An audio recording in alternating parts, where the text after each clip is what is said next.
నేనేదో లోకేష్ని కలిసినట్టు అర్ధరాత్రి పోయి మేమేం చేసినా బాజాప్తా చేస్తాం, బేజాప్తా చేయాల్సిన కర్మ మాకు లేదు. అయినా నాకు తెలియక అడుగుతా, లోకేష్ ఏమన్నా నీ లెక్క అంతర్రాష్ట్ర దొంగనా? లోకేష్ ఏమన్నా నీ లెక్క సంచులు మోసినోడా?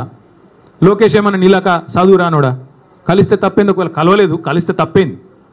అయినా నాకు తెలియక ఇంకో మాట అడుగుతా, పక్క రాష్ట్ర మంత్రి యువకుడు, నాతో డెఫినెట్గా సత్సంబంధాలు ఉన్నాయి, ఇద్దరం కూడా ఫ్రెండ్లీగా ఉంటాము, కలవలేదు కానీ కలిస్తే తప్పేంది? నాకు తెలియక అడుగుతా.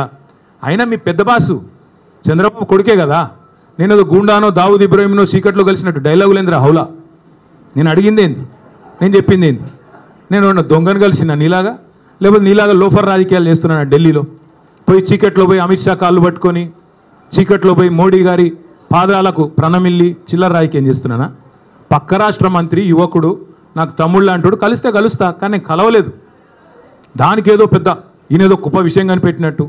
ఆయన నాకు తెలియక అడుగుతా, పాలన గురించి తెలుసుకోవాలంటే మమ్మల్నే కలుస్తారు బీఆర్ఎస్లను, దోపిడీ గురించి తెలుసుకోవాలంటే నిన్ను కలుస్తారు.